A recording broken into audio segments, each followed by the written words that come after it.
Bienvenido a este material de estudio bíblico en audio sobre la naturaleza del ser humano.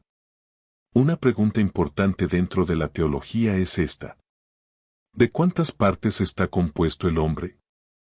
Está compuesto por dos partes, una parte material, que es el cuerpo, y una parte inmaterial, que incluye el alma, el espíritu, la mente y las emociones.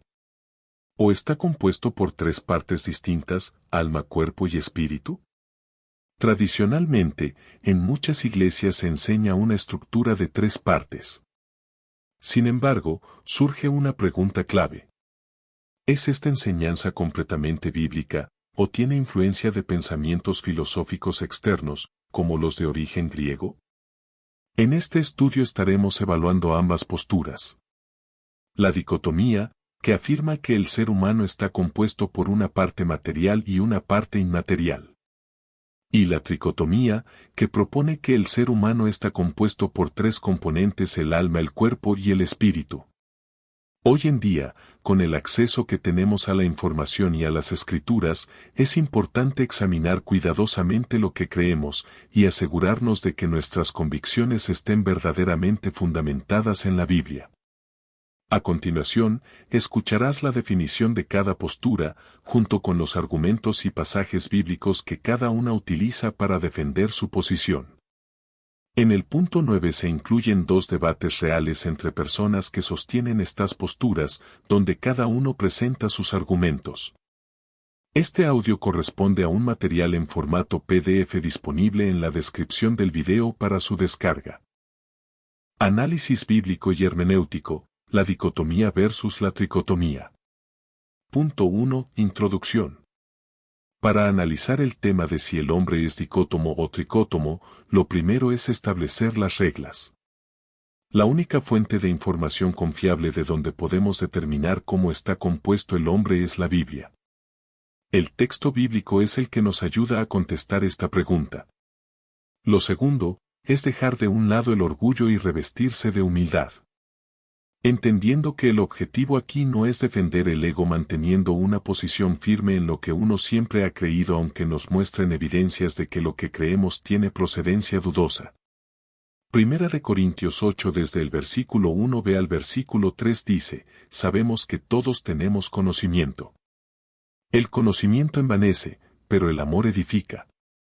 Y si alguno se imagina que sabe algo, aún no sabe nada como debe saberlo. Pero si alguno ama a Dios, es conocido por Él. Punto 2. La rama que analiza cómo está compuesto el hombre. Dicho lo anterior, es bueno entender cuál es la rama que analiza o estudia cómo está compuesto el hombre. A esto se le llama ontología. La ontología es la rama de la filosofía y de la teología que estudia la naturaleza del ser, la existencia y la realidad de las cosas.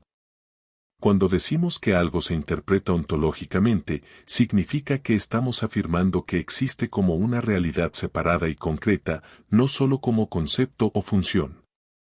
Ejemplo aplicado a este tema. Decir que alma y espíritu son diferentes ontológicamente significa afirmar que dentro de su parte material, o sea, el cuerpo, el hombre tiene dos realidades separadas e independientes que forman su parte inmaterial. O sea, que si usted se llama Teresa, dentro de su cuerpo físico existen Teresa, el alma, que es un ser, y Teresa, el espíritu, que es otro ser. O sea que, dentro de su cuerpo físico, cohabitan dos seres, dos Teresa. Punto 3. Preguntas para evaluar el concepto de la tricotomía. Supongamos que usted se llama Teresa. Cuando una persona habla con usted, ¿con quién está hablando? ¿Con Teresa, el alma, o con Teresa, el espíritu? Cuando usted dice el pronombre yo, ¿a quién se refiere? ¿A Teresa, el alma, o a Teresa, el espíritu? ¿No sería más correcto usar el pronombre nosotros, ya que usted se compone en dos partes inmateriales, alma y espíritu? Cuando usted peca, ¿quién peca? ¿Teresa, el alma, o Teresa, el espíritu? Cuando una gente no conoce de Dios, ¿solo tiene alma?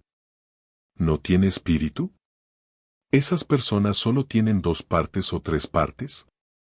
Cuando vayamos al cielo sabemos que el cuerpo físico se queda en la tierra, entonces ¿quién iría al cielo? ¿Teresa, el alma, o Teresa, el espíritu? ¿O las dos Teresa? Si el espíritu es el órgano de comunión con Dios, ¿cómo se relacionaban con Dios los santos del Antiguo Testamento? Si la tricotomía fuera parte del diseño original del hombre, ¿por qué no aparece claramente en el relato de la creación? En Génesis capítulo 2, versículo 7, ¿se mencionan tres componentes o solo cuerpo y aliento de vida? ¿Dónde dice explícitamente que Dios creó al hombre con tres partes distintas? ¿Hay algún pasaje didáctico que explique sistemáticamente la diferencia entre alma y espíritu? Si son partes distintas, ¿por qué no hay funciones claramente separadas y definidas en ningún pasaje didáctico? Si alma y espíritu son partes distintas, ¿por qué la Biblia a veces usa los términos intercambiablemente? ¿Por qué en algunos textos alma parece hacer lo que los tricotomistas dicen que hace el espíritu? ¿No es más seguro afirmar lo que el texto claramente enseña en lugar de sistematizar lo que solo parece sugerir? Estas preguntas son para ayudar a evaluar el concepto de tricotomía. Si el alma y el espíritu no son lo mismo, entonces usted tiene que definir cuál es la diferencia de Teresa, el alma, y Teresa, el espíritu. Entonces, ¿cuál es la diferencia entre el alma y el espíritu? Punto 4. Diferencias entre alma y espíritu, según los que defienden la tricotomía. Según quienes defienden la tricotomía, el hombre está compuesto por tres partes, cuerpo, alma y espíritu. El cuerpo, llamado soma, según ellos, corresponde a la parte física del ser humano, su relación con el mundo material y los sentidos corporales. El alma, llamada psique, según ellos, se considera la parte psicológica del hombre, incluyendo la mente, las emociones, la voluntad, la personalidad, el intelecto y el razonamiento, es vista como el yo consciente. El asiento de nuestras decisiones y sentimientos. Por último, el espíritu, llamado neuma, según ellos, se define como la dimensión más profunda del ser, la que se relaciona directamente con Dios. Según muchos tricotomistas, esta parte estaba muerta antes de la regeneración y funciona como un órgano espiritual que permite discernir lo espiritual, convirtiéndose así en el órgano de comunión con Dios. Muy importante, si usted apoya la tricotomía, entonces usted está de acuerdo con estas definiciones. Pero, ¿de dónde los tricotomistas sacan estas definiciones? ¿De la Biblia? ¿O de psicología filosófica influenciada por los griegos? Entonces, para seguir analizando, debemos evaluar, ¿es esto bíblico? Punto 5. ¿Es el concepto de tricotomía un concepto bíblico? Para evaluar esto es útil contestar las siguientes preguntas. ¿La Biblia define el alma como mente, emociones y voluntad? La respuesta es no.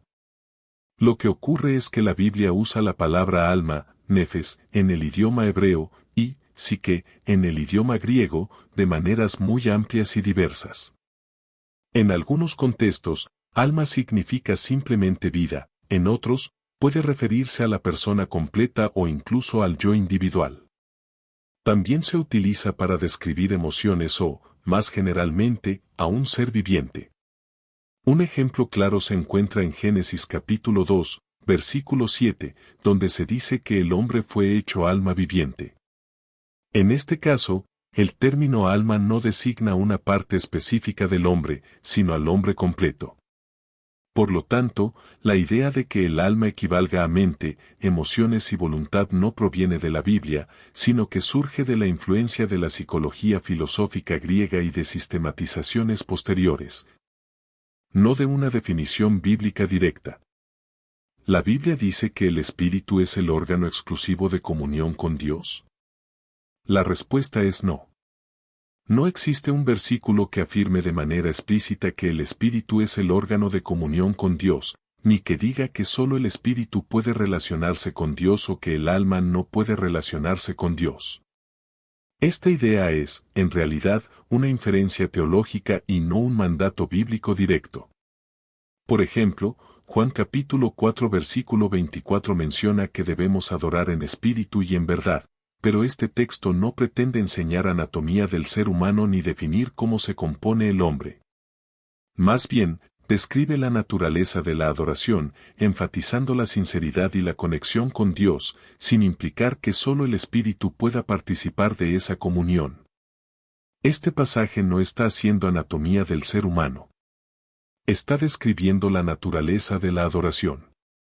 ¿De dónde surge entonces esta estructura? La idea de la tricotomía ha surgido históricamente por una combinación de factores. En primer lugar, se interpreta Primera de Tesalonicenses capítulo 5 versículo 23 de manera ontológica, aunque ese no es el propósito del texto. En segundo lugar, existe la influencia de categorías filosóficas griegas que distinguían alma y espíritu en términos abstractos. Y, en tercer lugar, se intentó explicar la regeneración del creyente diciendo que el espíritu estaba muerto mientras que el alma funcionaba, y que durante la conversión el espíritu revive. Sin embargo, la Biblia nunca describe la regeneración usando estos términos técnicos. Efesios 2, por ejemplo, afirma que estábamos muertos en delitos y pecados, sin indicar que alguna parte del ser humano estaba muerta mientras otra permanecía activa. La influencia histórica resulta fundamental. Gran parte del esquema tripartito proviene del pensamiento griego, especialmente de ciertas corrientes platónicas y de algunos padres de la Iglesia griega que distinguían entre psique y neuma. Más adelante, corrientes pietistas y movimientos espirituales enfatizaron lo espiritual como algo separado de lo anímico.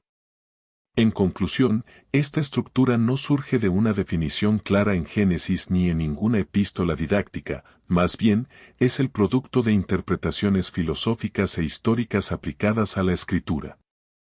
El problema hermenéutico real. Los que consideran que el hombre es tricótomo, toman textos en los que aparecen las tres palabras juntas, así como textos donde alma y espíritu parecen distinguirse, y a partir de allí construyen un sistema completo.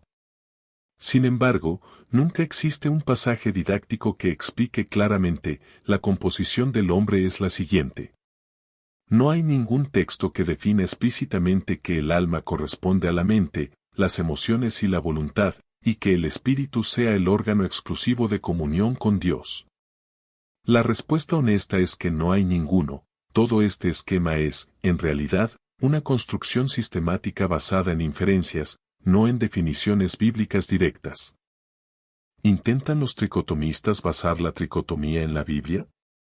Sí, los tricotomistas intentan basar la tricotomía en la Biblia, pero lo hacen por inferencia y no por definición directa, lo cual no es correcto desde un punto de vista hermenéutico.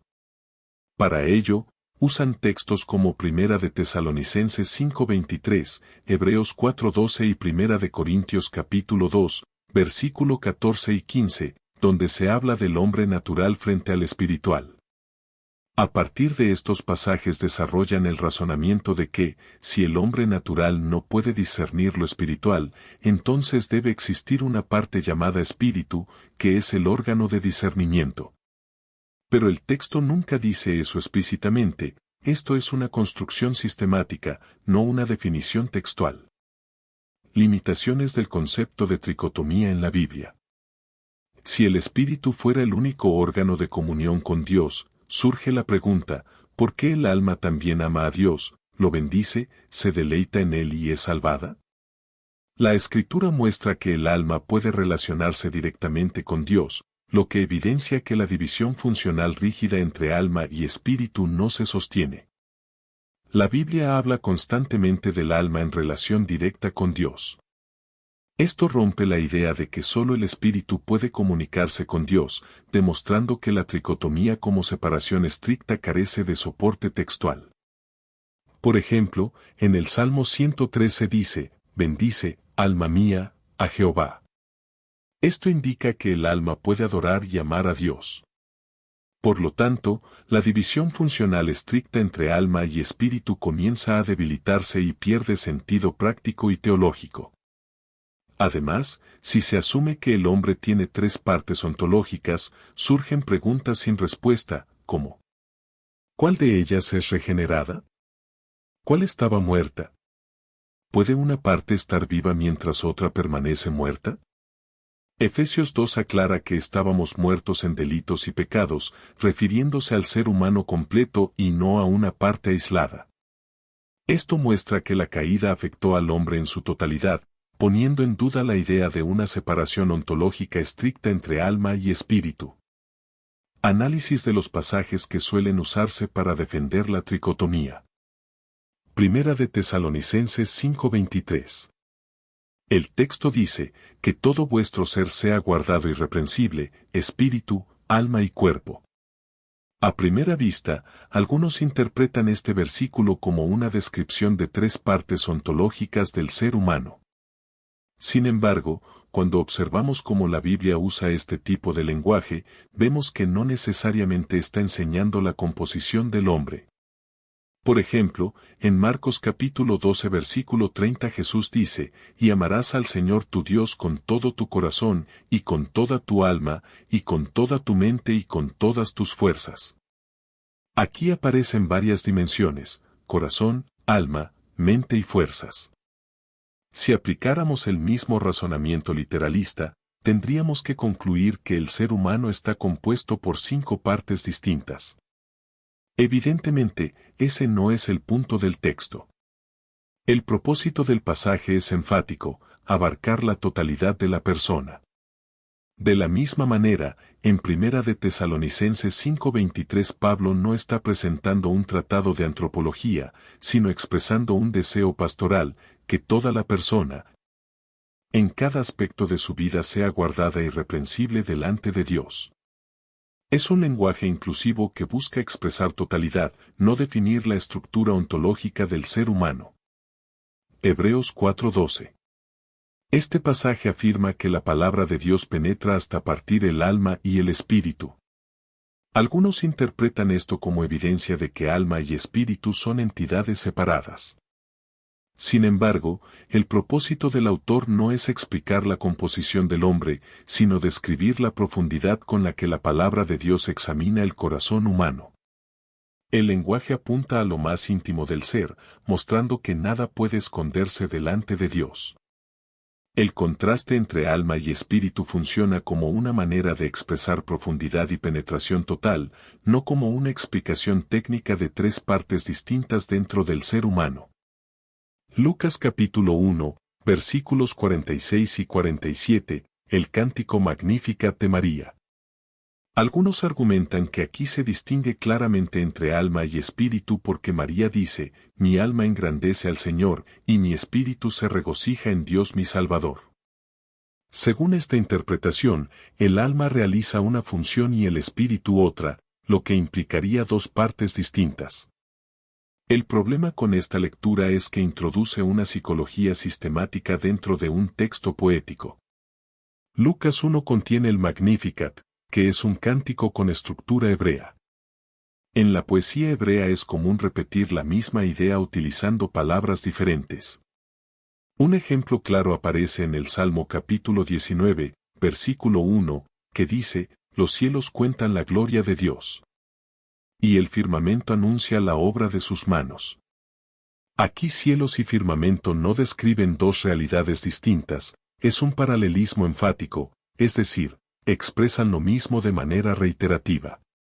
Por lo tanto, usar este texto para argumentar que dos palabras distintas implican dos cosas diferentes sería un razonamiento incorrecto. Lo mismo ocurre en Lucas 1. Cuando María dice mi alma y luego mi espíritu, está expresando la misma realidad interior con palabras diferentes. Si interpretáramos cada paralelismo poético como una distinción ontológica, terminaríamos multiplicando las partes del ser humano en muchos pasajes de la Biblia. La conclusión lógica es que una distinción literaria no implica una distinción sustancial. Cabe mencionar también que en el Magnificat se lee, mi alma engrandece al Señor y mi espíritu se regocija en Dios mi Salvador.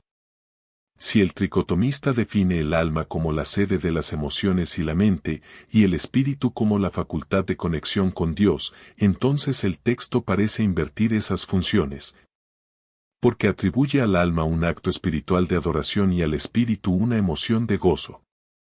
Esto apoya la idea de que no existe una división funcional clara entre alma y espíritu, ya que ambas realizan acciones que, según esa distinción, deberían pertenecer exclusivamente a una u otra. Me parece que esto muestra que alma y espíritu son lo mismo. Job capítulo 7 versículo 11. El libro de Job es principalmente poesía. Gran parte de los discursos de Job, de sus amigos y de Dios están escritos en forma poética, con paralelismos, metáforas, repeticiones y un lenguaje altamente figurativo incluso cuando parecen conversaciones o narraciones. En este pasaje de Job, que dice, hablaré en la angustia de mi espíritu, y me quejaré con la amargura de mi alma, Job expresa su sufrimiento hablando desde lo profundo de su ser.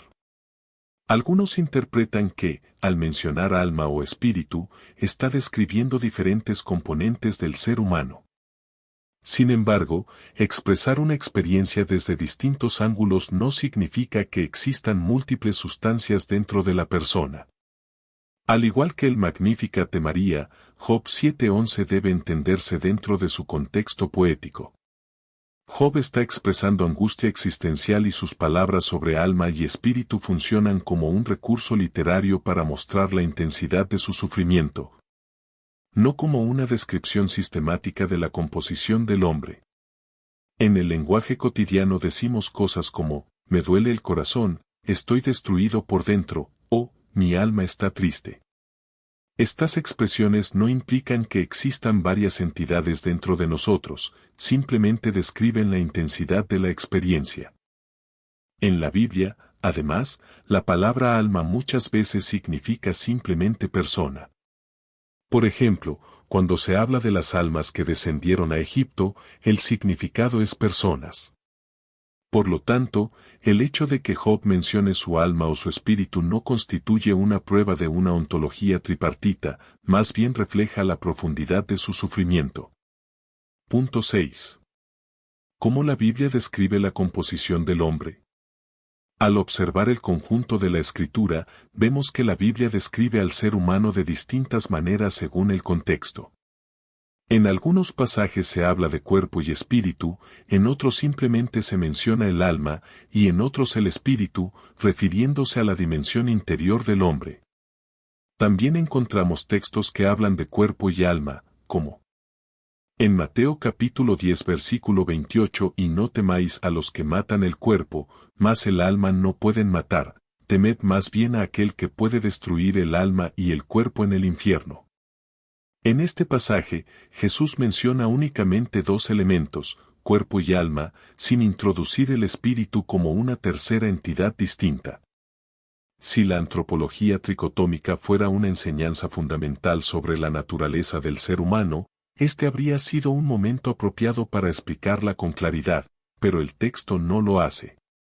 De manera similar, en Eclesiastés capítulo 12 versículo 7 se dice, y el polvo vuelva a la tierra, como era, y el espíritu vuelva a Dios que lo dio. Describiendo nuevamente una distinción entre lo material y lo inmaterial. Desde un análisis dicotómico, el pasaje presenta dos realidades claras. Por un lado, el cuerpo, representado por el polvo que vuelve a la tierra, es decir, la parte física y tangible del ser humano. Por otro lado, la parte inmaterial, descrita como el espíritu que vuelve a Dios, aquello que no se ve pero que da vida, conciencia y capacidad de relación con Dios. En el texto no aparece un alma separada del espíritu como una entidad distinta. A lo largo de la Biblia los términos alma, o sea, psique, o, nefes, y espíritu, se utilizan en ocasiones de manera intercambiable para referirse a la dimensión interior del ser humano. Esto sugiere que la Escritura describe al hombre como cuerpo y una dimensión inmaterial, utilizando diferentes palabras según el contexto y el énfasis del pasaje. Por esta razón, no encontramos evidencia clara de que alma y espíritu sean dos sustancias ontológicamente separadas. Cuando los textos los distinguen, normalmente lo hacen con fines funcionales, expresivos o poéticos. No como parte de un tratado sistemático sobre la composición del hombre. Punto 7. Refutación del argumento etimológico de los tricotomistas. El argumento etimológico que se usa para diferenciar alma y espíritu es que los tricotomistas dicen que, etimológicamente, estas dos palabras no vienen de la misma raíz, por tanto, no pueden ser lo mismo. Este argumento es una falacia etimológica. El hecho de que dos palabras tengan raíces distintas no implica que no puedan referirse a la misma realidad. Por ejemplo, en español, palabras como corazón, mente, interior y yo son distintas, pero todas designan la misma persona. De manera similar, en griego, psique, alma, y pneuma, espíritu, son términos con matices diferentes, pero su significado depende del uso y del contexto, no únicamente de la raíz. En hermenéutica, asumir que el origen de una palabra determina su significado en todos los contextos se llama falacia etimológica. Y es precisamente el error que se comete al tratar de separar de manera rígida alma y espíritu solo por su etimología. Punto 8. La importancia del género literario en la hermenéutica. Uno de los principios fundamentales de la hermenéutica bíblica es que no todo texto bíblico tiene el mismo propósito ni el mismo género literario. La Biblia contiene narrativa histórica, poesía, profecía, literatura apocalíptica, epístolas didácticas, sabiduría y parábolas. Interpretar correctamente exige reconocer el género de cada pasaje. ¿Por qué no debemos construir doctrina desde textos poéticos? Los textos poéticos utilizan paralelismo, metáforas y lenguaje figurado para enfatizar ideas. No están diseñados para definir categorías ontológicas con precisión técnica. Por ejemplo, en el libro de los Salmos se usan con frecuencia imágenes antropomórficas para hablar de Dios, refugio, roca, escudo, alas, etc. Estas expresiones comunican verdades teológicas reales, pero mediante lenguaje poético. Por lo tanto, no deben leerse como descripciones literales de la naturaleza de Dios, sino como recursos literarios para transmitir una idea. Los textos poéticos usan imágenes y paralelismos para comunicar una idea, no para establecer definiciones técnicas sobre la naturaleza de las cosas. Interpretar cada palabra de un poema como si fuera una definición ontológica produce errores de interpretación. Aplicación de hermenéutica a Lucas capítulo 1 versículos 46 y 47. En este pasaje, leemos cómo María canta el Magnificat, un cántico de adoración. Al analizarlo, debemos preguntarnos, ¿está dando una lección de antropología? ¿Está explicando sistemáticamente la composición del hombre? ¿Está escribiendo un tratado teológico? ¿O, simplemente está expresando adoración poética? Claramente se trata de un cántico, y el paralelismo hebreo repite la misma idea con palabras distintas, mi alma engrandece, y mi espíritu se regocija. Esto no obliga a dividir ontológicamente alma y espíritu. Si fuera un tratado doctrinal, el contexto lo indicaría. Aplicación de hermenéutica a Job capítulo 7 versículo 11. En este pasaje leemos cómo Job expresa su sufrimiento extremo y su angustia existencial.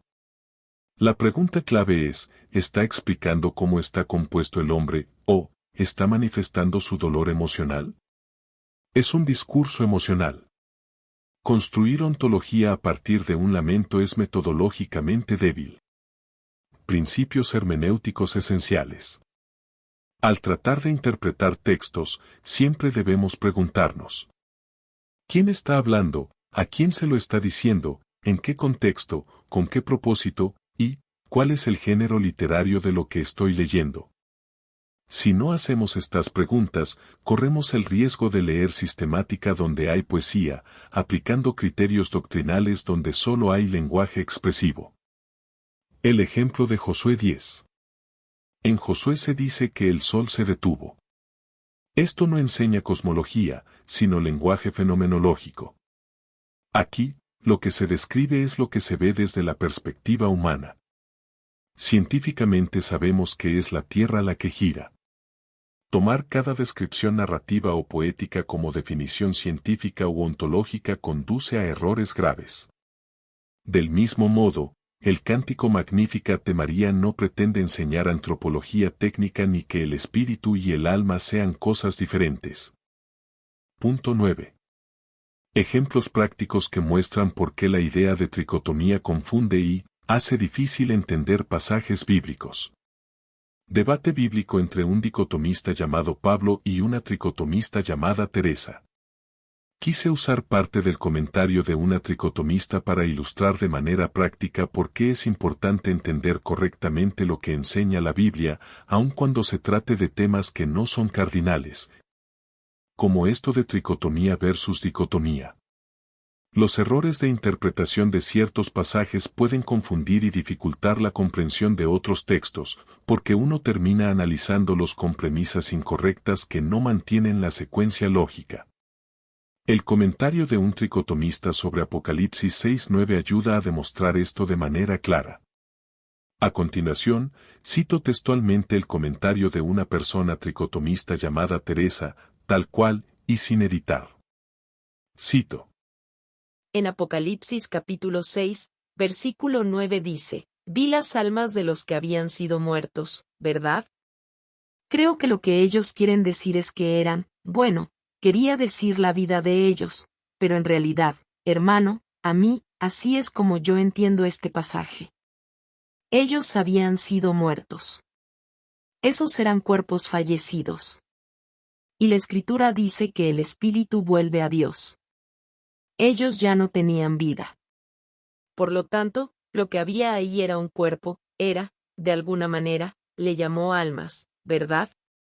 Porque espíritu no había, porque si hubiera habido espíritu, hubieran estado con vida, pero ellos estaban muertos. Si no me equivoco, esto es después del rapto de la iglesia y estos son los que han tenido que entregar su vida, ¿verdad? Para poder ser salvos. Entiendo yo que dentro de ese contexto está este. Discúlpeme si estoy equivocada, porque así como que, digamos, una experta no soy, ¿verdad? Pero entiendo que Apocalipsis 6:9, en ese momento, es que han tomado este versículo. Pero yo lo entiendo así, hermano, porque sí, espíritu no había allí. De alguna manera iban a ser nombrados. Pudieron haber dicho esos cuerpos, pero dijeron alma, porque espíritu no había allí. Porque si hubiera habido espíritu no hubieran estado muertos, hubieran estado vivos. Y lo que había quedado al no haber espíritu era un cuerpo, era el alma, y quiso llamarlos almas. Aquí termino la cita de lo que dijo Teresa. Este razonamiento de la hermana Teresa presenta varios problemas. A continuación, le agrego los comentarios del dicotomista Pablo con relación a los puntos de Teresa. Teresa dice. El texto dice, vi las almas de los que habían sido muertos, ¿verdad? Comentario dicotomista de Pablo. Sí. Ahí todos murieron, pero no hay cuerpos, los cuerpos son de carne, o sea, la parte material del hombre, eso se vuelve polvo cuando uno muere según la Biblia. En ese escenario no hay cuerpos materiales. Ahí lo que hay es la parte inmaterial, o sea, si usted se llama Teresa, Teresa, inmaterial, Teresa, el alma, que es lo mismo que Teresa, el espíritu. No dos Teresa. Una sola Teresa. Teresa dice. Ellos habían sido muertos. Esos eran cuerpos fallecidos. Comentario dicotomista de Pablo. Ahí tiene razón. Estaban muertos, pero no eran cuerpos. Los cuerpos son la parte material del hombre que se vuelve tierra. Si una de esas personas se quemó o falleció, el cuerpo se vuelve polvo y deja de existir, pero la parte inmaterial, o sea, el alma, que es lo mismo que el espíritu, que es lo mismo que Teresa el ser inmaterial. Esa parte inmaterial no deja de existir con la muerte terrenal, porque es eterna. Ahí solo hay almas que es lo mismo que espíritus. Teresa dice. Y la Escritura dice que el espíritu vuelve a Dios. Comentario dicotomista de Pablo. Aquí se muestra un poco su confusión sobre el tema porque, si bien, el espíritu vuelve a Dios, y usted sabe que la Biblia dice eso. En ese escenario, ¿dónde estaban los espíritus según los tricotomistas? Precisamente estas son de las inconsistencias que un tricotomista no puede explicar.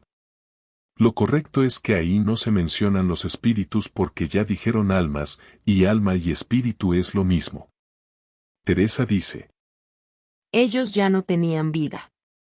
Por lo tanto, lo que había ahí era un cuerpo, que, de alguna manera, le llamó almas. Comentario dicotomista de Pablo. Ahí se muestra también parte de su confusión de nuevo. Corrección, ahí no habían cuerpos, el cuerpo queda en la tierra, ahí había almas que es lo mismo que espíritu. Teresa dice: porque espíritu no había, porque si hubiera habido espíritu, hubieran estado con vida, pero ellos estaban muertos. Comentario dicotomista de Pablo. Aquí hay un error de concepto. El concepto vida es muy filosófico. Si lo vemos como vida en la tierra, cuando uno muere ya no tiene vida. Pero sabemos que el hombre es eterno. Aun cuando el hombre muere, las cosas no se terminan ahí porque muere solo tu parte material, o sea, el cuerpo, pero tu parte inmaterial, o sea, el alma, que es lo mismo que tu espíritu, o sea, Teresa la inmaterial, es eterna. Una sola Teresa, o sea usted, es eterna, no dos Teresa. Y esa persona, la Teresa inmaterial, debe dar cuentas por sus obras, sean buenas o malas, y dependiendo iría al cielo eternamente o al castigo eterno. Entonces de ahí los errores del argumento. Entonces, espíritu sí había porque el alma y el espíritu es lo mismo, y aunque su parte material, el cuerpo, murió, su parte inmaterial sigue con vida porque es eterna. Teresa dice: porque si espíritu no había allí, de alguna manera iban a ser nombrados. Comentario dicotomista de Pablo. Aquí, de nuevo le aclaro. Sí. Habían espíritus. Porque dice la palabra alma. Y el alma y el espíritu es lo mismo. Teresa dice: pudieron haber dicho, esos cuerpos, pero dijeron, alma, porque espíritu no había allí. Comentario dicotomista de Pablo. Fíjese que aquí repite el error de concepto. Corrección. Aquí no pudieron haber dicho cuerpos porque cuerpos es la parte material. Eso se quedó en la tierra y se vuelve polvo. Ahí en el Seol o el Hades, como lo menciona la Biblia, o sea lo que algunos teólogos denominan el estado intermedio, lo que está es la parte inmaterial, dígase el alma o el espíritu, como usted prefiera llamarlo. Porque son lo mismo. Teresa dice: porque si hubiera habido espíritu no hubieran estado muertos, hubieran estado vivos. Comentario dicotomista de Pablo. Aquí repitió el error conceptual de nuevo con el concepto de vida o vivos. Su parte material, el cuerpo, estaba muerta y se convirtió en polvo, pero su parte inmaterial, su alma o espíritu, sigue viva eternamente, porque el hombre es eterno. Finalmente Teresa dice: al no haber espíritu era un cuerpo, era el alma, y quiso llamarlos almas. Comentario dicotomista de Pablo. Aquí hay otro error conceptual porque lo que puedo entender es que usted ve como que cuerpo y alma es sinónimo, porque dice era un cuerpo, pero quiso llamarlo alma. Corrección, el cuerpo es la parte material, ahí no había cuerpo, ahí había solo parte inmaterial, Teresa, el alma de Teresa o Teresa, el espíritu de Teresa, que es lo mismo, una sola persona eterna, no dos. En Apocalipsis 6 esas almas hablan, claman y tienen conciencia. El texto está escribiendo claramente la dimensión inmaterial consciente del ser humano. En diferentes pasajes de la Biblia esa realidad es llamada alma o espíritu. La Escritura nunca enseña que el alma desaparece mientras el espíritu continúa funcionando de forma independiente, ni viceversa. Por esta razón, Apocalipsis 6:9 no demuestra la existencia de tres partes distintas en el ser humano, más bien muestra cómo la Biblia usa distintos términos para referirse a la misma realidad interior. Este ejemplo práctico muestra lo difícil que puede ser entender este pasaje si uno entiende que existen tres partes distintas en el ser humano. Un tricotomista no puede explicar con propiedad lo que ocurre en este pasaje. Debate bíblico entre dicotomista, Pablo, y tricotomista, Martín. A continuación, cito textualmente la transcripción de un audio de una persona tricotomista llamada Martín, compartido a través de una plataforma digital, luego de haber leído parte de este documento. La transcripción está tal cual el audio, y sin editar, cito. Otra cosa, la Biblia sabemos que fue escrita en un idioma que es diferente al nuestro, en el hebreo, en el griego, en el arameo también. Por ende, hay palabras que han sido modificadas, cambiadas o han evolucionado por la lengua que se ha traducido. Tú bien mencionaste la palabra alma, el nefes, que así es como lo nombra en el hebreo original, y espíritu, que es el ruaj, también el neuma, otros creo que le dicen psiquis, creo que también es aparte. La Biblia habla de estos aspectos y nos damos cuenta que en diferentes versículos menciona uno y otro. En uno menciona el ruaj y otro menciona el nefes, que es el alma. Y cuando uno va, por ejemplo, a las definiciones de esas palabras, aunque se parecen, su significado es diferente. O sea, no podemos decir que esas palabras son sinónimas porque expresan un significado diferente cuando tú las estudias. Y tú sabes que las palabras en hebreo siempre tienen un significado bien marcado. Incluso los sinónimos en hebreo son diferentes a como uno lo conoce normalmente aquí. Que hay palabras que son sinónimas que básicamente tú lo pones y es exactamente lo mismo. Pero en hebreo hay palabras que se parecen, quizá en el uso, pero en el significado tienen aspectos muy diferentes, por lo que hace que sean dos contextos diferentes, no podemos decir que es lo mismo. Entonces, yo entiendo que el alma y el espíritu no son la misma cosa. Tú preguntabas que si alguien me habla a mi ser, ¿a quién está hablando, al espíritu o al alma? Pero recuerda que el dicótomo, el dicotómico, expresa que son dos partes las que componen el hombre, a diferencia del tricotómico que dice que son tres.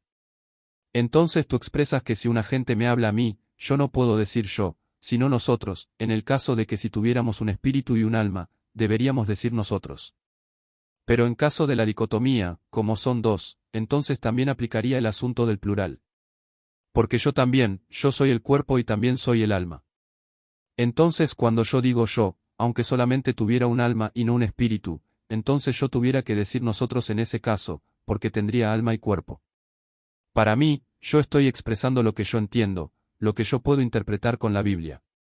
Yo puedo interpretar el alma es la parte consciente, el alma es el ser, el alma es lo que soy yo en mi integridad, lo que yo soy en esencia, yo soy el alma, yo soy lo que yo pienso, lo que yo veo, lo que yo analizo, el alma es que se encarga de esa parte, por eso es que el pecado se arraiga en el alma. Dice que el alma que pecare, esa morirá, o sea, el alma es la que peca, el alma es la que toma las decisiones, el alma es la que piensa en qué va a hacer o qué no va a hacer. Entonces el espíritu, para mí, es algo aparte, es la parte espiritual del hombre que se conecta con Dios y es la parte que nos hace entender las cosas espirituales. El espíritu es esa esencia, esa fuerza vital, esa vida, ese soplo que tenemos dentro, que es la parte que nos conecta y nos hace entender las cosas espirituales. Cuando tú ves que el espíritu que Dios puso en ti, se conecta con el espíritu de Dios, entonces tú entiendes y tú comprendes las cosas del espíritu. Por eso es que dice que el hombre carnal no percibe las cosas espirituales, porque para él son locura, porque dentro de él hay algo que no se ha conectado todavía con el espíritu de Dios.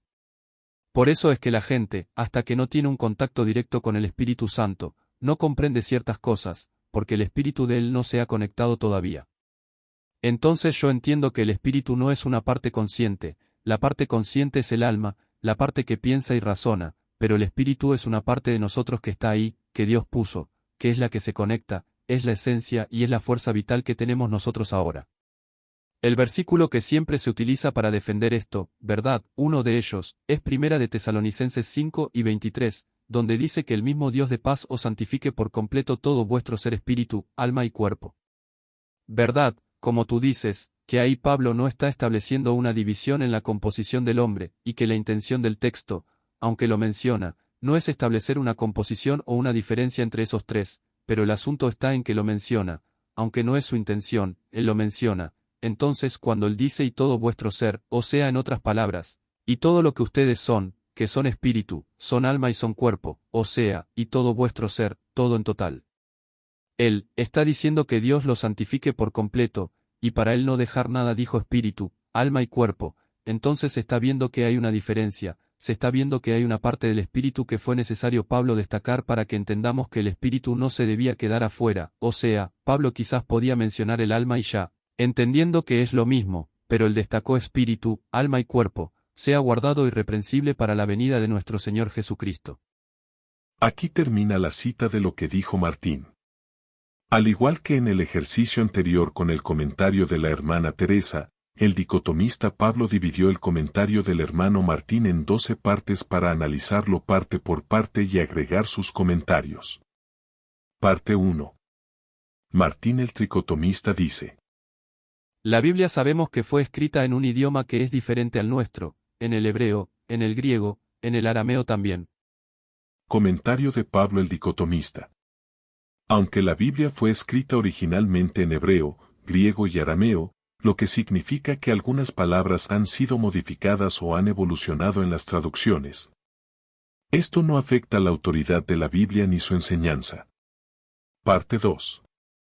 Martín el tricotomista dice: Por ende, hay palabras que han sido modificadas, cambiadas o han evolucionado por la lengua que se ha traducido. Comentario de Pablo el dicotomista. Aquí hay un error de correlación. Sí, como usted bien dice, los idiomas cambian y las traducciones pueden suavizar matices de ciertas palabras, pero las versiones o traducciones modernas no se van degradando progresivamente como se plantea en esta idea. Recuerde que cada nueva versión o traducción no se basa en traducciones u otras versiones del original, sino que se basan en manuscritos más confiables que hay disponibles. La evolución del idioma no elimina el significado original, especialmente en palabras clave como nefes y ruaj. Además, los teólogos y lingüistas estudian cuidadosamente cada palabra en su contexto bíblico para captar su sentido correcto, por lo que los cambios lingüísticos no justifican reinterpretaciones radicales. La Biblia es infalible e inerrante, como se afirmó claramente en el Acuerdo de Chicago sobre la inerrancia de la Biblia, firmado en 1978. Que establece que los escritos originales son totalmente confiables en todo lo que enseñan y que las traducciones humanas, aunque pueden variar en estilo o palabra, no afectan la verdad esencial de la palabra. Por lo tanto, que el idioma cambie o que las traducciones tengan diferencias no significa que la doctrina o la enseñanza bíblica cambie. Las palabras clave conservan un significado consistente en todo el Antiguo y Nuevo Testamento. Parte 3. Martín el tricotomista dice: Tú bien mencionaste la palabra alma, el nefes, que así es como lo nombra en el hebreo original, y espíritu, que es el ruaj, también el pneuma, otros creo que le dicen psiquis, creo que también esa parte. La Biblia habla de estos aspectos y nos damos cuenta que en diferentes versículos menciona uno y otro. En uno menciona el ruaj y otro menciona el nefes, que es el alma. Y cuando uno va, por ejemplo, a las definiciones de esas palabras, aunque parecen iguales, su significado es diferente. Comentario de Pablo el dicotomista. El problema aquí es que usted está diciendo que una distinción literaria implica una distinción sustancial. Y este es un gran error. Una distinción literaria no implica una distinción sustancial. Un ejemplo claro aparece en el Salmo capítulo 19 versículo 1 que dice: los cielos cuentan la gloria de Dios, y el firmamento anuncia la obra de sus manos. Aquí, cielos y firmamento no describen dos realidades distintas, es un paralelismo enfático, es decir, expresan lo mismo de manera reiterativa. Por lo tanto, usar este texto para argumentar que dos palabras distintas implican dos cosas diferentes sería un razonamiento incorrecto. El argumento etimológico que se usa para diferenciar alma y espíritu, etimológicamente no vienen de la misma raíz, por tanto, no pueden ser lo mismo, es una falacia etimológica. El hecho de que dos palabras tengan raíces distintas no implica que no puedan referirse a la misma realidad. Por ejemplo, en español, palabras como corazón, mente, interior y yo, son distintas, pero todas designan la misma persona. De manera similar, en griego, such, alma, y pneuma, espíritu, son términos con matices diferentes, pero su significado depende del uso y del contexto, no únicamente de la raíz. En hermenéutica, asumir que el origen de una palabra determina su significado en todos los contextos se llama falacia etimológica. Y es precisamente el error que se comete al tratar de separar de manera rígida alma y espíritu solo por su etimología. Otro ejemplo es: por ejemplo, en Marcos capítulo 12 versículo 30, Jesús dice, «Y amarás al Señor tu Dios con todo tu corazón, y con toda tu alma, y con toda tu mente y con todas tus fuerzas». Aquí aparecen varias dimensiones: corazón, alma, mente y fuerzas. Si aplicáramos el mismo razonamiento literalista, tendríamos que concluir que el ser humano está compuesto por 5 partes distintas. Evidentemente, ese no es el caso. Entonces, ¿por qué aquí mente, corazón y alma, si son sinónimos y si son palabras totalmente diferentes? Ese es el problema de la tricotomía, que es inconsistente lógicamente. En algunos pasajes quieren decir que, si son palabras diferentes, son cosas diferentes, pero en otros no. Así que no hace lógica. Parte 4. Martín el tricotomista dice: O sea, no podemos decir que esas palabras son sinónimas, porque expresan un significado diferente cuando tú las estudias. Y tú sabes que las palabras en hebreo siempre tienen un significado bien marcado. Comentario de Pablo el dicotomista.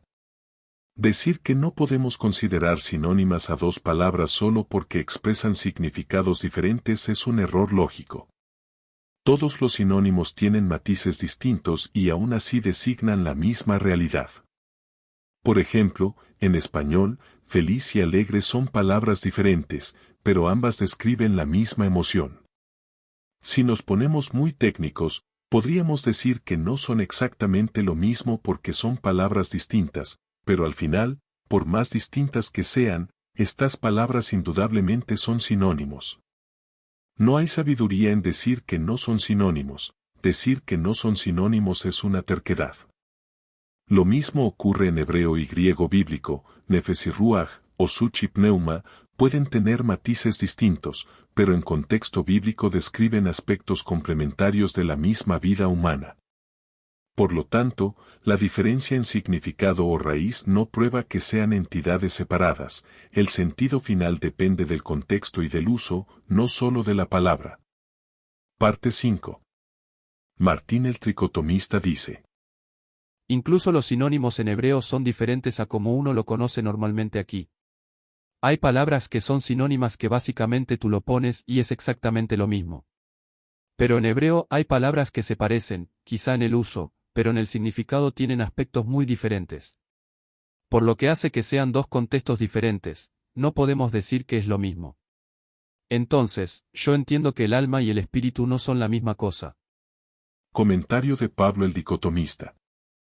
Aunque es cierto que en hebreo algunas palabras consideradas sinónimos pueden tener matices distintos, esto no significa que no sean sinónimos ni que designen realidades separadas. El paralelismo hebreo, muy común en poesía y narrativa bíblica, usa palabras diferentes para expresar la misma idea desde distintos ángulos, como en Salmo 19:1, donde cielos y firmamento describen lo mismo de manera enfática. Además, en hermenéutica, el significado final de una palabra depende del contexto y del uso, no únicamente de sus matices o raíces. Por lo tanto, afirmar que nefes y ruach no son sinónimos solo porque son palabras distintas o tienen matices es un error lógico. Son sinónimos conceptuales que describen aspectos complementarios de la misma vida humana. Y la Biblia los usa de forma coherente para expresar la misma realidad espiritual. Parte 6. Martín el tricotomista dice: Tú preguntabas que si alguien me habla a mí, ¿a quién está hablando? ¿Al espíritu o al alma? Pero recuerda que el dicótomo, el dicotómico, expresa que son 2 partes las que componen el hombre. A diferencia del tricotómico que dice que son 3. Comentario de Pablo el dicotomista. En esta parte, mi hermano Martín, Note cómo usted evita responder directamente a mi pregunta sobre si alguien me habla a mí, ¿a quién está hablando? ¿A Pablo el espíritu o a Pablo el alma? En lugar de eso, trata de introducir otro argumento diciendo que yo también, como dicotómico, debo usar el pronombre nosotros para referirme sobre mi persona en vez del pronombre yo. Porque yo como dicotómico tengo dos partes. Ese nuevo argumento, que también se lo voy a responder más adelante, no responde a mi pregunta. Así que le exijo que antes de agregar nuevos argumentos responda a mi pregunta. Cuando usted dice el pronombre yo, ¿a quién se refiere? ¿A Martín, el alma, o a Martín, el espíritu? ¿No sería más correcto usar el pronombre nosotros, ya que usted se compone de dos partes inmateriales, alma y espíritu? Y así mantenemos el orden en el debate. Eso de evadir la pregunta introduciendo un nuevo argumento en debate se llama falacia de distracción o la evasión del arenque rojo o red herring, donde se desvía la atención hacia un tema secundario para aparentar refutación. Le pido enfáticamente que responda mi pregunta antes de introducir otros argumentos, porque desviar el foco no refuta la pregunta original ni aporta claridad al debate sobre la naturaleza del alma y el espíritu. Parte 7. Martín el tricotomista dice: Entonces tú expresas que si alguien me habla a mí, yo no puedo decir yo, sino nosotros. En el caso de que tuviéramos un espíritu y un alma, deberíamos decir nosotros. Pero en caso de la dicotomía, como son dos, entonces también aplicaría el asunto del plural, es cuerpo. Porque yo también, yo soy el cuerpo y también soy el alma. Entonces, cuando yo digo yo, aunque solamente tuviera un alma y no un espíritu, entonces yo tuviera que decir nosotros. En ese caso. Comentario de Pablo el dicotomista. En este punto, usted está usando el arenque rojo o la falacia de distracción. Yo, como dicotómico, lo que entiendo es que mi alma y mi espíritu son lo mismo, y que tanto mi alma y mi espíritu y mi mente, que soy yo, un solo ser, estoy, mientras viva aquí en la tierra, en una jaula que se llama cuerpo. Así yo soy yo, un solo, encerrado en el cuerpo. De ahí la dicotomía, parte inmaterial, alma, espíritu, ser, mente, que es lo mismo, y parte material, cuerpo. Por eso me refiero a mí como yo, porque soy un solo. ¿Qué pasa que, mientras vivo en la tierra, mi ser está dentro de una jaula que se llama cuerpo? Por eso yo ando con mi jaula, mi cuerpo, para donde quiera que vaya. Cuando yo me refiero a mí, es obvio que me refiero también a mi jaula, o sea, a mi cuerpo. Es una tontería, por no decir una insensatez, tener que hacer énfasis de que, cuando me refiero a mí, o sea yo, o sea Pablo, también me refiero a mi cuerpo, porque es obvio, yo no puedo separar mi yo inmaterial. O sea yo, mi ser, mi alma, mi espíritu, que es todo lo mismo, de mi cuerpo. Por eso, es inteligente, obvio y correcto que use el pronombre yo, porque eso obviamente incluye mi cuerpo, porque mientras estemos en la tierra, mis dos partes, material e inmaterial, son inseparables. Sin embargo, en su caso, usted, en su jaula, o sea el cuerpo, usted tiene dos personas, Martín el alma y Martín el espíritu. Es por eso que yo le pregunto si no es mejor usar el pronombre nosotros, porque usted es dos Martín. El cuerpo o la jaula ahí no cuenta, porque es obvio que tanto Martín el alma como Martín el espíritu, mientras viva aquí en la tierra, están dentro de la jaula, o sea el cuerpo. Porque es obvio que usted no puede mover a Martín el alma o a Martín el espíritu sin el cuerpo. En su caso, usted, en su jaula, o sea el cuerpo, usted tiene dos personas, Martín el alma y Martín el espíritu. Es por eso que le pregunto si no es mejor usar el pronombre nosotros, porque usted es dos Martín. En mi caso no, yo soy un solo. Por eso, yo está bien, pero en su caso ustedes son dos, encerrados en el cuerpo. Así que no me desvíe las preguntas con arenques rojos, porque eso es terquedad y perder el tiempo. Parte 8. Martín el tricotomista dice: Para mí, yo estoy expresando lo que yo entiendo, lo que yo puedo interpretar con la Biblia. Comentario de Pablo el dicotomista. Entiendo que esto es tu interpretación personal, pero debemos distinguir entre opinión personal y enseñanza bíblica objetiva. En debate y hermenéutica, el criterio principal debe ser el contexto y uso de los textos, no la experiencia subjetiva. Recuerde que la Biblia enseña que ninguna profecía de la Escritura es de interpretación privada, no se trata de lo que usted interprete de manera personal sino lo que la Biblia dice. Por lo que si para rebatir usted apela a lo que usted interpreta en vez de citar donde la Biblia sustenta lo que usted dice, entonces debe considerar que hay posibilidad de que lo que usted dice no sea bíblico. Aquí le cito 1 de Pedro capítulo 1 versículos 19 y 20, donde dice lo que acabo de comentarle, tenemos también la palabra profética más segura, a la cual hacéis bien en estar atentos como a una antorcha que alumbra en lugar oscuro, hasta que el día esclarezca y el lucero de la mañana salga en vuestros corazones, entendiendo primero esto, que ninguna profecía de la Escritura es de interpretación privada. Parte 9. Martín el tricotomista dice: Yo puedo interpretar el alma es la parte consciente, el alma es el ser, el alma es lo que soy yo en mi integridad, lo que yo soy en esencia, yo soy el alma, yo soy lo que yo pienso, lo que yo veo, lo que yo analizo, el alma es que se encarga de esa parte, por eso es que el pecado se arraiga en el alma, dice que el alma que pecare esa morirá, o sea, el alma es la que peca, el alma es la que toma las decisiones, el alma es la que piensa en qué va a hacer o qué no va a hacer, entonces. Comentario de Pablo el dicotomista. Aquí hay varios problemas. Decir que esta idea sale de lo que usted interpreta da la impresión de que la conclusión surge directamente del texto bíblico por el análisis que usted hizo. Pero si usted es bien sincero, y humilde, y honesto, usted sabe que eso usted no lo interpretó directamente del texto bíblico, sino que alguien en algún momento, que quizás usted no recuerda, se lo enseñó y usted guardó la idea en su inconsciente. Estoy seguro de que fue así, porque esta es una idea filosófica antigua, no bíblica, que ya aparece en el pensamiento de Platón y Aristóteles, y que posteriormente algunos teólogos como Agustín de Hipona y Tomás de Aquino, considerando más los aportes de Platón y Aristóteles que lo que dice el texto bíblico, lo incluyeron como parte de las creencias de la Iglesia Católica, que la Iglesia Protestante luego heredó, pero que no salen de la Biblia.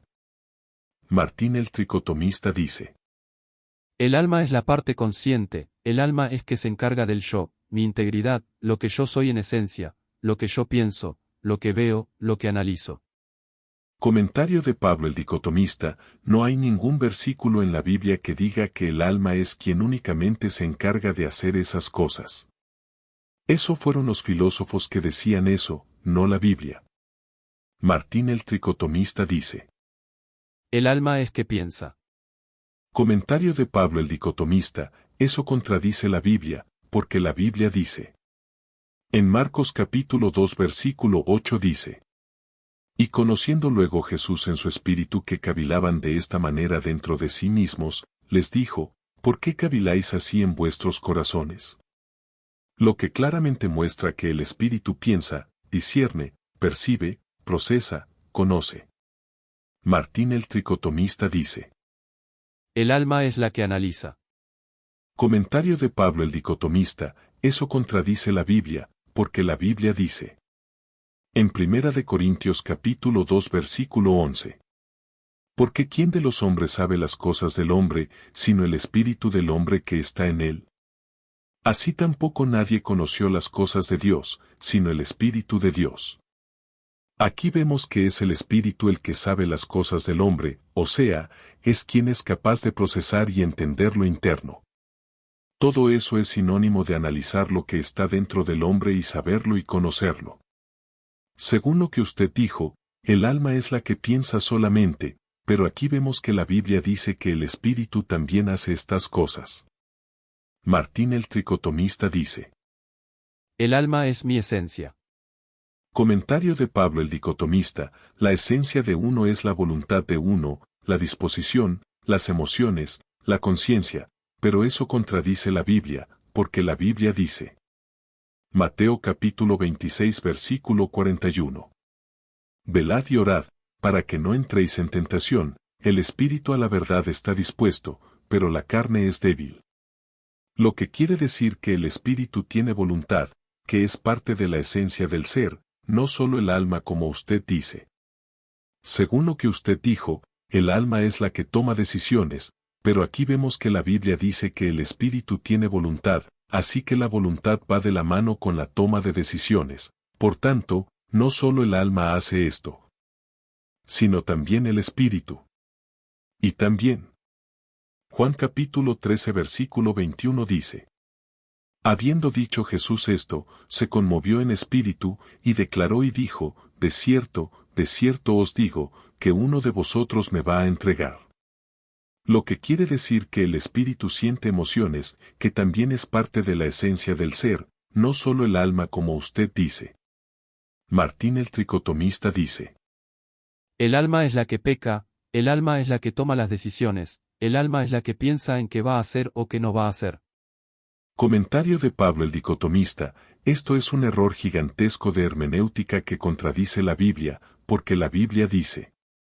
Segunda de Corintios capítulo 7 versículo 1 dice: así que, amados, puesto que tenemos tales promesas, limpiémonos de toda contaminación de carne y de espíritu, perfeccionando la santidad en el temor de Dios. Lo que muestra que no solo el alma se contamina, que no solo el alma peca, sino el espíritu también. El espíritu también se contamina y peca. También.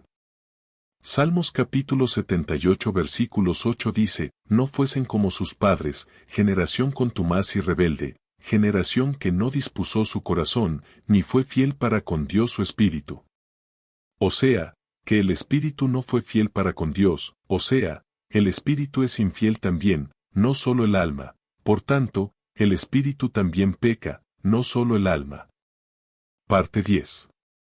Martín el tricotomista dice: El espíritu para mí es la parte espiritual del hombre que se conecta con Dios y es la parte que nos hace entender las cosas espirituales. El espíritu es esa esencia, esa fuerza vital, esa vida, ese soplo que tenemos dentro, que es la parte que nos conecta y nos hace entender las cosas espirituales. Cuando tú ves el espíritu que Dios puso en ti, se conecta con el espíritu de Dios, entonces tú entiendes y tú comprendes las cosas del espíritu. Por eso es que dice que el hombre carnal no percibe las cosas espirituales porque para él son locura, porque dentro de él hay algo que no se ha conectado todavía con el Espíritu de Dios. Por eso es que la gente, hasta que no tiene un contacto directo con el Espíritu Santo, no comprende ciertas cosas porque el Espíritu de él no se ha conectado todavía. Comentario de Pablo el dicotomista. Aquí lo mismo que le dije, usted dice para mí, el Espíritu es. Usted decir para mí da la impresión de que la conclusión surge directamente del texto bíblico por análisis que usted hizo. Pero si usted es bien sincero, y humilde, y honesto, usted sabe que eso usted no lo interpretó directamente del texto bíblico, sino que alguien en algún momento que quizás usted no recuerda se lo enseñó y usted guardó la idea en su inconsciente.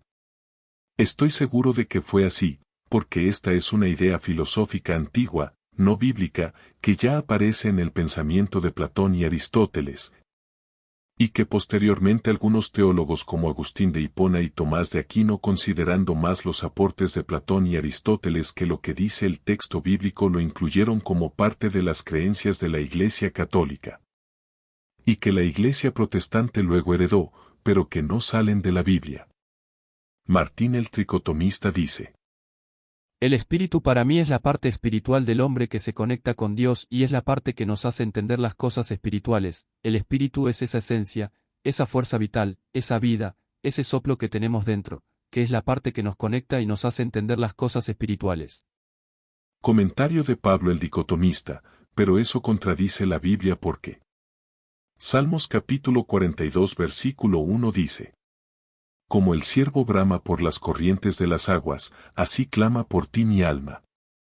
Mi alma tiene sed de Dios, del Dios vivo. ¿Cuándo vendré y me presentaré delante de Dios?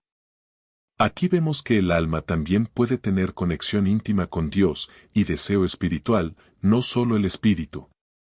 También.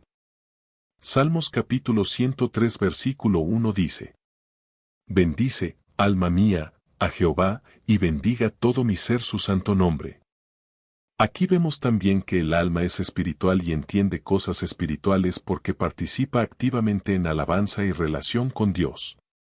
Es expresión de vida espiritual, no solo sentimiento físico. El alma hace también estas cosas, no solo el espíritu.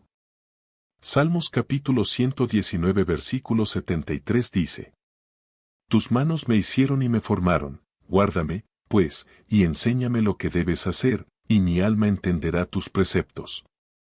Aquí vemos que el alma es capaz de aprender y entender verdades espirituales, no solo el espíritu, como usted dice. Primera de Corintios capítulo 2 versículo 14 dice que el hombre natural no entiende las cosas del espíritu. Pero lo que usted interpreta de este texto tiene errores de hermenéutica porque eso no significa que el espíritu sea una parte separada que funciona aisladamente. El versículo se refiere a la necesidad de discernimiento espiritual que involucra todo el ser, incluyendo el alma, que es lo mismo.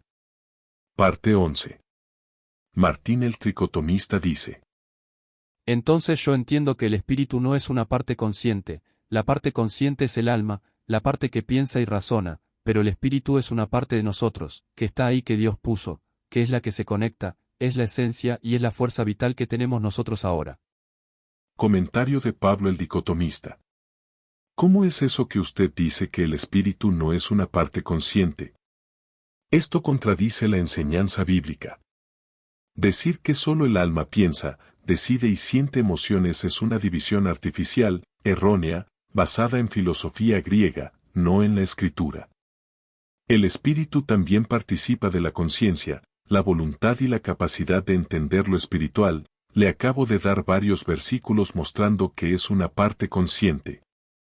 Limitarlo a una fuerza vital que se conecta con Dios ignora cómo la Biblia describe al ser humano como un todo integral porque el alma y el espíritu son lo mismo, la parte inmaterial del hombre.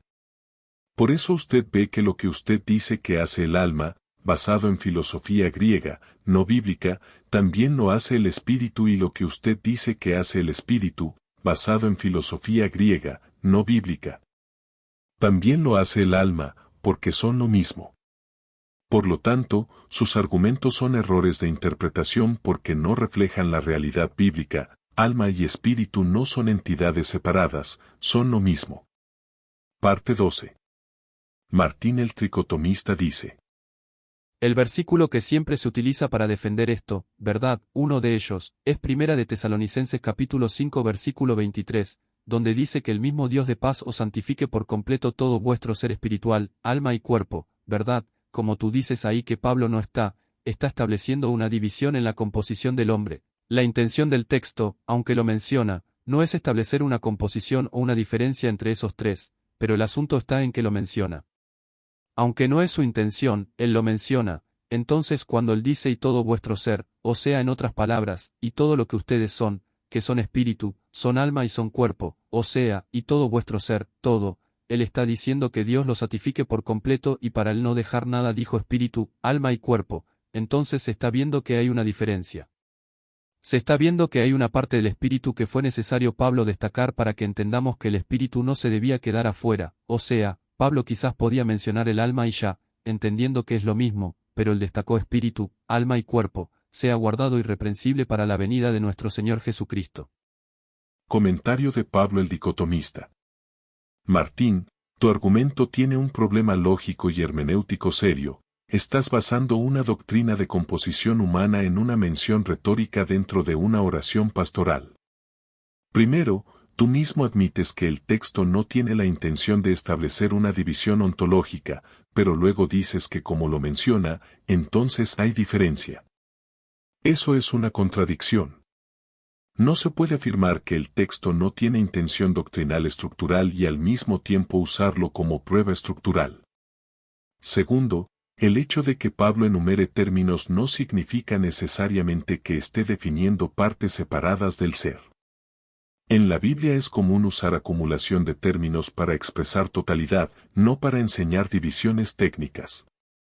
Por ejemplo, en Marcos capítulo 12 versículo 30 dice: Y amarás al Señor tu Dios con todo tu corazón, y con toda tu alma, y con toda tu mente y con todas tus fuerzas. Aquí aparecen 4 términos: corazón, alma, mente y fuerzas. Así que contéstame estas preguntas. ¿Me puedes explicar qué significa este texto usando la misma lógica que usas para interpretar Primera de Tesalonicenses capítulo 5 versículo 23?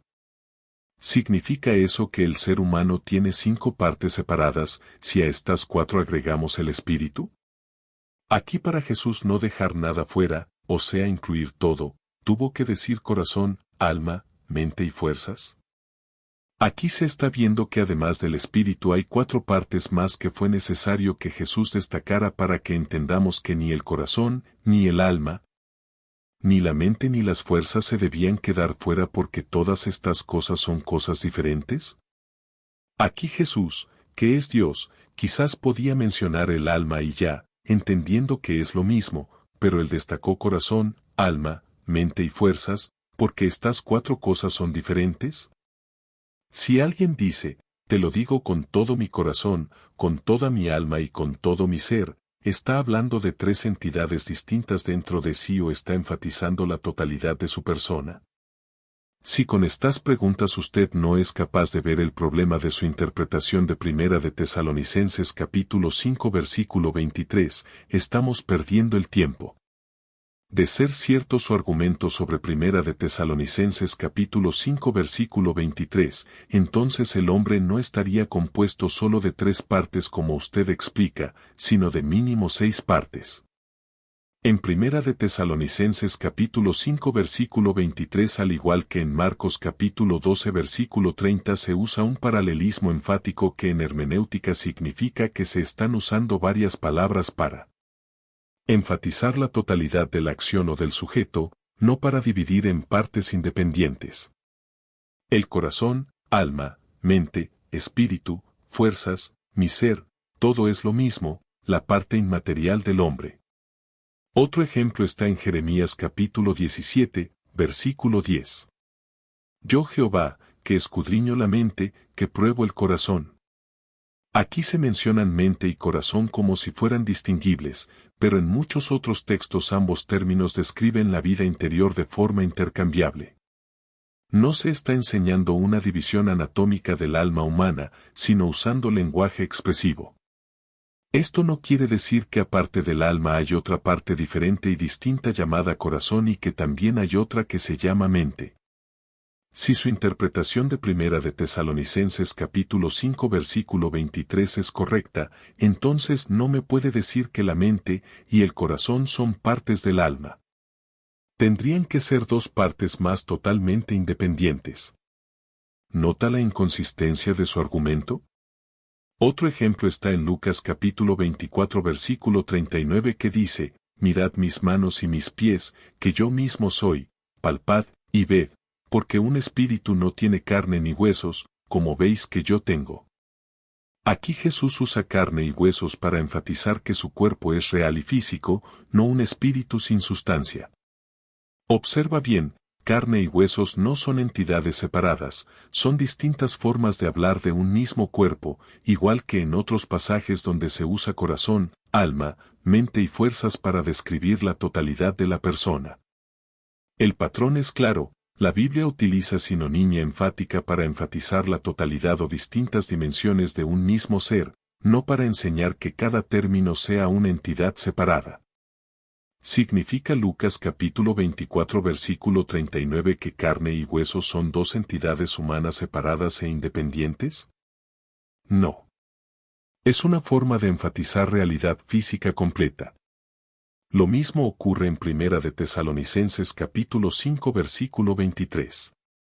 Cuando Pablo dice, y todo vuestro ser, espíritu, alma y cuerpo, está reforzando la idea de integridad completa, no diseñando un esquema antropológico filosófico. Eso no significa que cada expresión sea una pieza independiente ontológicamente distinta, sino que es una forma griega bíblica de enfatizar totalidad. En Primera de Tesalonicenses capítulo 5 versículo 23, Pablo está haciendo una oración pastoral de consagración total. Cuando dice todo vuestro ser, espíritu, alma y cuerpo, está reforzando la idea de integridad completa, no diseñando un esquema antropológico filosófico. Tercero, tu argumento de que si pudiera haber dicho solo alma, pero añadió espíritu, entonces es diferente tampoco es concluyente. Muchas veces en la escritura se usan términos superpuestos para intensificar la idea. El hecho de añadir un término no obliga a que sean entidades separadas, puede ser simplemente una forma enfática de abarcar la totalidad del ser humano. Si aplicáramos tu misma lógica consistentemente, entonces cuando la Biblia habla de corazón y alma, tendríamos que decir que son entidades separadas también. Y terminaríamos dividiendo al ser humano en 4, 5 o más partes dependiendo del versículo. Además, si Primera de Tesalonicenses capítulo 5 versículo 23 fuera una definición técnica de la composición humana, entonces debería ser explicado sistemáticamente en otras partes del Nuevo Testamento. Pero Pablo nunca escribió otro pasaje en el Nuevo Testamento donde explique de forma sistemática que el hombre está compuesto de esas tres partes como doctrina o esquema filosófico. Lo que vemos es que a veces alma describe la vida interior, a veces espíritu describe la vida interior, a veces parecen intercambiables, a veces se usan juntos para enfatizar totalidad. Por tanto, en Primera de Tesalonicenses capítulo 5 versículo 23 lo que se usa es un lenguaje enfático propio del griego bíblico. Esto no es un versículo que justifica que el hombre se compone de tres partes. Punto 10. Conclusión hermenéutica. Si alguien utiliza textos poéticos o experienciales para construir doctrina técnica sobre la composición del hombre, comete un error de categoría, mezclando lenguaje devocional con definiciones ontológicas sistemáticas. Esto no es mala intención, sino mala metodología. Si la tricotomía fuera una doctrina esencial sobre la creación del hombre, esperaríamos textos didácticos claros, explicaciones en Génesis y enseñanzas directas en las epístolas. Sin embargo, lo que encontramos son textos poéticos y expresivos. La hermenéutica sana nos enseña que la doctrina se construye principalmente a partir de textos didácticos claros, no desde poesía emocional. En 1 Corintios capítulo 7 versículo 34 Pablo dice: La soltera tiene cuidado de las cosas del Señor, para ser santa así en cuerpo como en espíritu. Si el espíritu, como afirman muchos tricotomistas, es la parte regenerada que no peca y que ya está plenamente orientada a Dios, entonces surge un problema: ¿por qué exhortar a que sea santa en espíritu? La exhortación implica posibilidad real de no estar en santidad. Pero si el espíritu no puede pecar, porque sería la parte perfectamente regenerada según los tricotomistas, entonces no necesitaría santificación. El mandato de santidad en el espíritu presupone que esa dimensión puede ser afectada moralmente. Eso contradice la idea de un espíritu impecable y ontológicamente separado del alma como asiento del pecado. El texto, en lugar de apoyar la tricotomía, la contradice directamente. En 1 Corintios 5 versículo 3 dice: Ciertamente yo, como ausente en cuerpo, pero presente en espíritu, ya como presente he juzgado.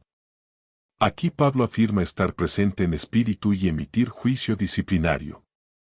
Si el espíritu fuera una entidad distinta del alma, ¿dónde estarían mente, voluntad y decisiones? Entonces, ¿cómo puede el espíritu juzgar? El acto de juzgar implica razonamiento, evaluación moral y decisión, funciones que los tricotomistas suelen asignar al alma, no al espíritu. Sin embargo, Pablo atribuye esa acción a su espíritu. Eso demuestra que espíritu está siendo usado para referirse a su persona interior consciente, no a una tercera sustancia separada del alma.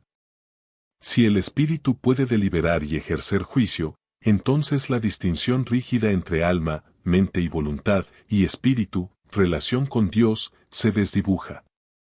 En Romanos 8 versículo 16 dice: El espíritu mismo da testimonio a nuestro espíritu, de que somos hijos de Dios. El argumento tricotomista suele afirmar que aquí se ve claramente que el Espíritu Santo se relaciona con una parte específica del hombre, el espíritu humano, distinta del alma. Sin embargo, si aplicamos su propia definición fuerte, surgen dificultades. Muchos tricotomistas sostienen que el espíritu es la parte regenerada, perfectamente orientada a Dios y que no peca. Pero si el espíritu humano ya fuera una entidad plenamente alineada con Dios y moralmente intacta, ¿por qué necesitaría testimonio de que es hijo de Dios? El verbo da testimonio implica confirmación interna, seguridad y afirmación frente a posibles dudas. Eso supone que la dimensión interior del creyente aún experimenta debilidad o necesidad de aseguramiento. Si el espíritu fuera impecable y plenamente consciente de su filiación, el testimonio sería redundante. Además, el contexto de Romanos muestra lucha interna en el creyente. Pablo describe conflicto moral en su interior en el capítulo anterior. Luego en 8:16 afirma que el testimonio ocurre en el espíritu. Eso demuestra que espíritu no está funcionando como una tercera sustancia separada del alma donde no hay conflicto, sino como una forma de referirse al yo interior del creyente. El centro de su conciencia y experiencia espiritual. El texto tampoco menciona el alma ni establece una distinción técnica entre facultades. No define estructura ontológica. Describe una obra relacional del Espíritu Santo en la persona creyente. Si el espíritu fuera un compartimento distinto y perfectamente regenerado, el lenguaje de testimonio interno perdería fuerza lógica. Por tanto, Romanos 8 versículo 16 no demuestra tricotomía. Más bien muestra el uso flexible de espíritu para referirse a la vida interior completa del creyente, lo cual debilita la separación rígida entre alma y espíritu que propone la tricotomía. La explicación tricotomista afirma que el cuerpo nos conecta con el mundo físico, el alma es la esencia del ser y el espíritu es el órgano exclusivo de conexión con Dios. Sobre esa base interpretan a Efesios capítulo 2 versículo 1 y a Colosenses capítulo 2 y versículo 13 diciendo que el inconverso está muerto espiritualmente, es decir, que su espíritu está inactivo o muerto mientras su alma y cuerpo siguen funcionando, y esto para nada es una idea bíblica, sino un error de interpretación. El problema comienza cuando examinamos los textos. En Efesios 2 versículo 1 dice: Y Él os dio vida a vosotros, cuando estabais muertos en vuestros delitos y pecados. En Colosenses capítulo 2 versículo 13. Y a vosotros, estando muertos en pecados y en la incircuncisión de vuestra carne, os dio vida juntamente con Él. Ninguno de los dos textos dice que el espíritu estaba muerto. Dice que estaban muertos en delitos y pecados. La muerte que Pablo describe es relacional y judicial, no anatómica. Es separación de Dios bajo condenación, no desactivación de una sustancia interna específica. Si el espíritu fuera literalmente la parte que conecta con Dios y estuviera muerto ontológicamente, entonces el inconverso no podría responder a Dios de ninguna manera. Sin embargo, la Escritura muestra que el inconverso escucha, entiende, resiste, responde, endurece su corazón.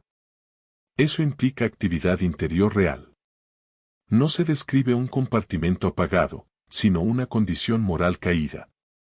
Además, si el espíritu es lo único que conecta con Dios y está muerto, entonces ¿cómo explicar que el alma del inconverso pueda razonar acerca de Dios, suprimir la verdad o incluso experimentar convicción?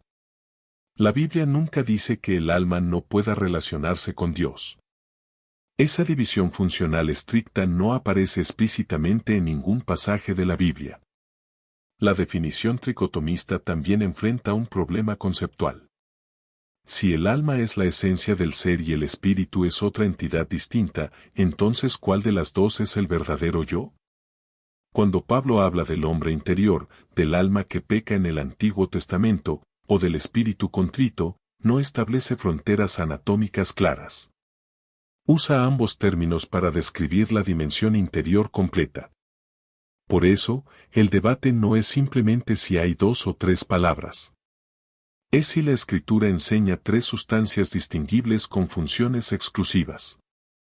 Los textos usados para hablar de muerte espiritual no dicen que una parte específica dejó de existir o funcionar.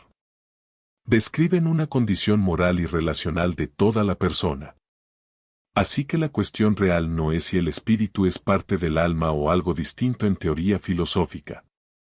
La cuestión es si la Biblia define alma y espíritu como compartimentos ontológicos separados con funciones exclusivas. Y esos textos no lo hacen. Más bien describen la condición espiritual del hombre como un todo. Hay pasajes bíblicos que muestran que el espíritu humano no es automáticamente incorruptible como algunos dicen, y que también participa en la salvación, lo que cuestiona la postura tricotomista que dice que solo el alma necesita ser salvada. Es por esto que la tricotomía no es bíblica ni eso de que el espíritu no se corrompe y que solo el alma se salva. El espíritu y el alma son lo mismo. Por eso en la Biblia vemos que a veces dice que el alma se salva y a veces dice que el espíritu se salva, porque son lo mismo. Esa es la importancia de leer todos los versículos para entender un tema, no solo algunos. Por ejemplo, en Salmo 32 versículo 2 dice: Bienaventurado el hombre a quien Jehová no culpa de iniquidad y en cuyo espíritu no hay engaño. Este versículo deja claro que el espíritu del hombre puede contener engaño o iniquidad. Si el espíritu fuera automáticamente puro e impecable como algunos dicen, el salmista no tendría necesidad de decir en cuyo espíritu no hay engaño.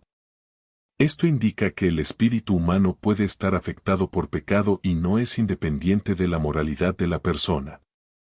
Además, en 1 Corintios 5 del versículo 3 al 5 muestra que el espíritu también puede ser objeto de salvación. Ya como presente juzgado, entreguen a Satanás para la destrucción de la carne, para que el espíritu sea salvo en el día del Señor Jesús. Aquí Pablo habla de la disciplina en la iglesia con la finalidad de que el espíritu sea salvo. No se refiere a un alma separada del espíritu, sino al espíritu de la persona misma. Esto demuestra que la salvación afecta también al espíritu humano, no solo al alma, esto es porque son lo mismo. Si el espíritu fuera inherentemente incorruptible, no tendría sentido que se mencionara que necesita ser salvado. En conclusión, estos textos muestran que el espíritu puede ser afectado por pecado y participa en la salvación junto con la persona entera. Esto refuta la idea de que el espíritu nunca peca y que solo el alma necesita redención, porque eso no es una idea bíblica, y aquí se demuestra. Por el contrario, la Biblia presenta al espíritu como parte integral del ser humano, sujeto a pecado, lucha y salvación, lo que concuerda más con una visión dicotómica del hombre. En otras palabras, la teoría tricotomista contradice la enseñanza clara de las Escrituras sobre la naturaleza humana, la corrupción y la salvación. En Isaías 29 versículo 10 al 12 dice: Porque Jehová ha derramado sobre vosotros espíritu de sueño, y ha cerrado vuestros ojos. Aquí el espíritu es afectado por ceguedad y engaño, entonces ¿por qué algunos dicen que el espíritu no peca? En Jeremías 4 versículo 14 dice: Santifica, oh Jehová, a tu pueblo, purifica el espíritu de los príncipes. El espíritu puede necesitar purificación, igual que la persona entera. ¿Por qué hay quienes dicen que el espíritu no peca y que es el alma que peca? En 2 Corintios 7 versículo 1. Así que, amados, puesto que tenemos tales promesas, limpiémonos de toda contaminación de carne y de espíritu, perfeccionando la santidad en el temor de Dios. El espíritu puede contaminarse. No es una entidad pura e intocable separada del problema del pecado. Si leemos cuidadosamente Efesios 4 versículo 23, renovaos en el espíritu de vuestra mente, Romanos 8 y Romanos 12, vemos que la renovación, la santificación y la lucha contra el pecado ocurren en el espíritu humano, no en un alma separada. Pablo habla de andar según el espíritu, de que la mente se renueva a través del espíritu, y de que el espíritu participa activamente en obedecer a Dios y recibir vida de Él, mostrando que el espíritu puede ser afectado por el pecado y necesita salvación, funciones que los tricotomistas asignan únicamente al alma. Esto confirma la visión dicotómica donde el hombre es alma o espíritu, parte inmaterial, y cuerpo, parte material. También esto refuta la idea de una separación rígida de funciones, demostrando que la Biblia siempre trata al espíritu humano como parte integral de la experiencia moral, espiritual y de redención. O sea que el alma y el espíritu son lo mismo. Por tanto, el hombre solo tiene dos partes, parte material y parte inmaterial. Dios te bendiga. Gracias por escucharnos. Suscríbete al canal, dale like y comparte.